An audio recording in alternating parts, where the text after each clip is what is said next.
मैंने फिर भी उस लड़की से शादी करने का फैसला कर लिया था। तो मैंने कहा बता दे अपने घर में हमारे बारे में। तो एक दिन आके कहती मोहित मम्मी तो मान गई लेकिन बहन नहीं मान रही। अगले दिन आके कहती यार अब ना बहन मान गई लेकिन मम्मी नहीं मान रही। मैंने कहा जब तेरी माँ बहन एक हो जाए ना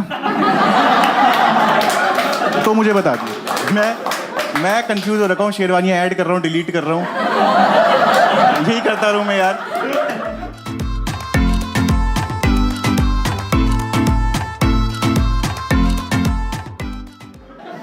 और पता नहीं मुझे लगता है मेरे से पिछले जन्म में कौन सी गाय को टक्कर लग गई है, ऐसा श्राप है मेरे ऊपर कि मैं अपने आप मुसीबत के पास पहुंच जाता हूँ।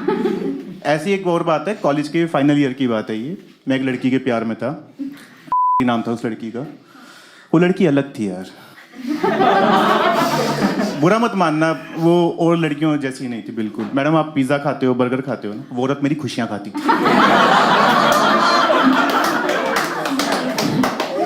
उस लड़की का नशा था फोन पे बात करना। रात को 12-12 बजे तक हमारी फोन पे बात होती थी, फिर सुबह 5 बजे मुझे फोन मिलाती थी और पूछती भी थी कि तू सुन तो रहा है ना। मैंने कहा और कोई रास्ता है भी नहीं मेरे पास, क्योंकि किसी भी रिश्ते में लड़के सिर्फ शुरू में बेबी होते हैं, उसके बाद वो बेबस होते हैं।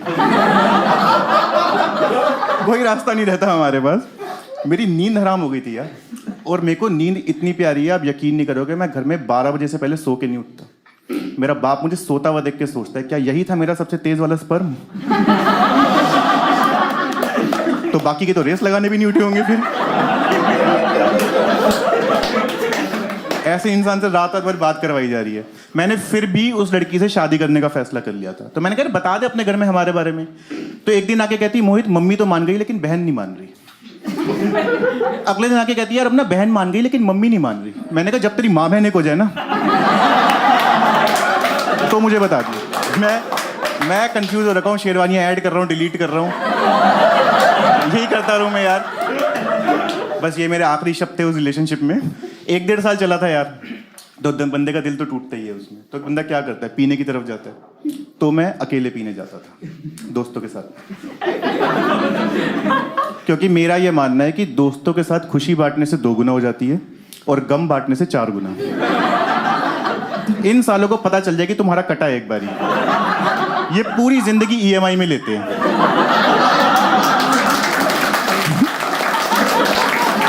होता है कि नहीं होता है?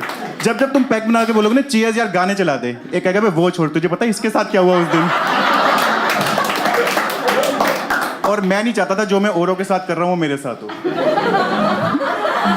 तो मैं अलग जाता था। अलवर में था मेरा कॉलेज, वहां से 20 किलोमीटर दूर एक जगह है काला कुआं।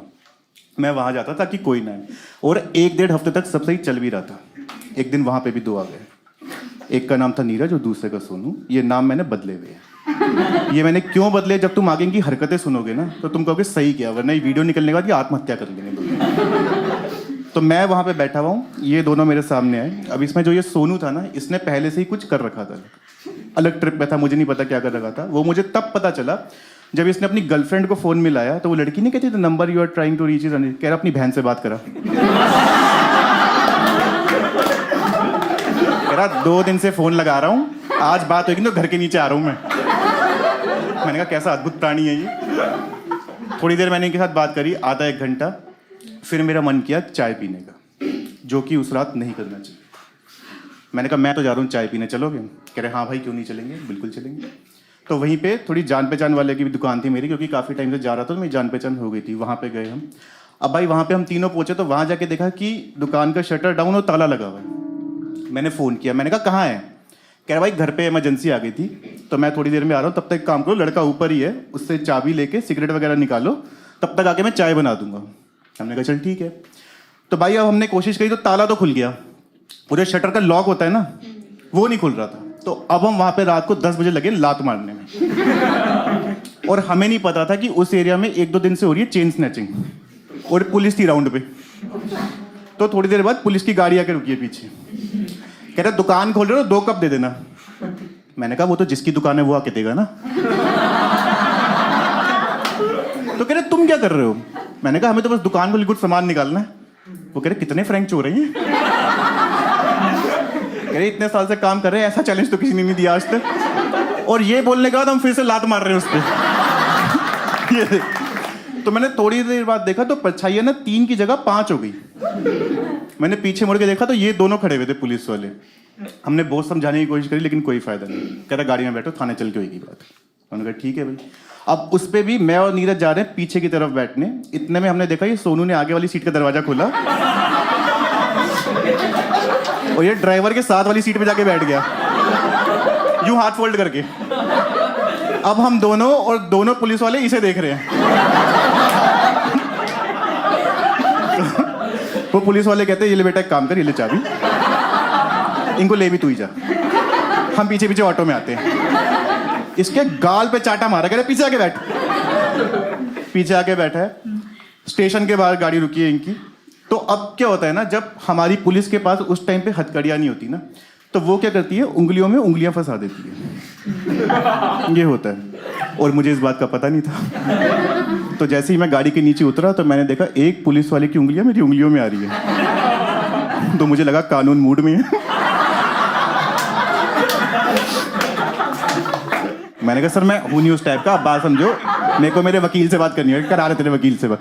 हम तीनों को अंदर ले गए हैं, लाइन से खड़ा किया हुआ। और ये सच बता रहा हूँ मैं, ये हुआ है। हम तीनों को अंदर ले गए, लाइन से खड़ा किया हुआ है। ऐसा दहशत का माहौल पुलिस स्टेशन में, कहीं से चीखने की आवाज़ आ रही है, कहीं से पिटने की, कहीं से किसी चीज़ की। मैंने कहा भाई अगर बात आगे बढ़ी मैं तो सरकारी गवाह बन जाऊँगा। भाड़ में गई ये दोनों, अपना अपना सोचो। थोड़ी देर बाद वो दोनों पुलिस वाले आए हैं पूछताछ के लिए। तो सबसे पहले आके इन्होंने नीरज का कॉलर पकड़ लिया। कह रहा क्यों खोल रहा दुकान? कह रहा तमीज से।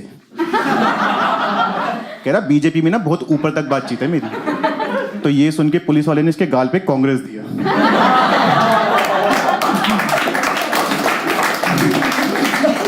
ये चांटे की आवाज इतनी जोर की थी ना कि हम दोनों की फट गए हाथ में।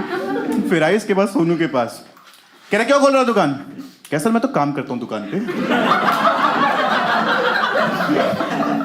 तो अब पुलिस वालों को दिखा इसमें एंटरटेनमेंट। कह तू काम करता है? कह रहा हाँ हाँ। तो कह रहा चल फिर ये बता चाय कैसे बनती है? यूं कर लिया लट। कह रहे बोल। एक तो होश में नहीं और ऊपर से फटी में। कह रहा सर पहले तो 1 कप पानी डालेंगे। कह रहा उसके बाद उसमें 1 कप पानी डालेंगे। कहता फिर ना हम उसमें 1 कप पानी डालेंगे। वो कह रहा बहन कितने कप पानी डालेगा? कह रहा बंदे भी तो 5 है ना।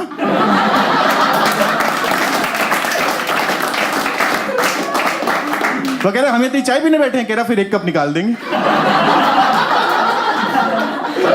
मतलब इतना सही माहौल हो गया था कि जो दीवार पे गांधी जी की फोटो थी ना, उसने फोटो में से मुड़ के देखा ये क्या बकचोदी चल रही है यहाँ पे। थोड़ी देर बाद वहाँ पे उनका सीनियर इंस्पेक्टर आया। तो उसने पूछा कौन है ये तीनों? कह रहा सर ये दुकान से सामान चुराते हुए पकड़ेंगे। कह रहे यार यहाँ चेन स्नैचर के लिए फोन पे फोन बजे जा रहे हैं, इतना प्रेशर है, सस्पेंड होंगे नहीं पकड़े गए तो कह रहे सर एक काम करते हैं ना, इन दोनों को बनाते हैं चेन स्नैचर और मेरी तरफ देख के कह रहे इसे बनाते गैंग का मास्टरमाइंड। बोल देंगे पूरा प्लान इसी ने बनाया। मैंने कहा मुझे लगता है तू ही है क्राइम पेट्रोल का अगला एपिसोड। मुझे तो अनूप सोनी दिख गया था अपनी आंखों के सामने। हम ये नहीं कह रहे मोहित ने कुछ गलत किया, लेकिन शराब के बाद चाय का फैसला बहुत ही जोखिम भरा और निहायत ही चूतिया फैसला था। वो तो भला उस इंस्पेक्टर को इंस्पेक्टर अच्छा था, कह रहा नहीं जो है वही पकड़े जाएंगे, ये सब नहीं चलेगा यहाँ पे। मैंने कहा भाई शुक्र है बच गए। मैंने कहा भाई अभी तो बच गए, लेकिन ये केस जिस नई दिशा में जा रहा है ना, इनका मूड बदलते देर नहीं लगेगी। मैंने कहा ले दे के निकलो यहाँ से। वहाँ जाने लगा इंस्पेक्टर की तरफ। तो मैंने देखा मेरे से पहले जिस बंदे का केस था ना, उसने उस पुलिस वाले को 1000 रुपये देने की कोशिश करी। उसने इतने चांटे मारे ना कि ये देख के मैंने अपने 130 रुपये अंदर रख लिए।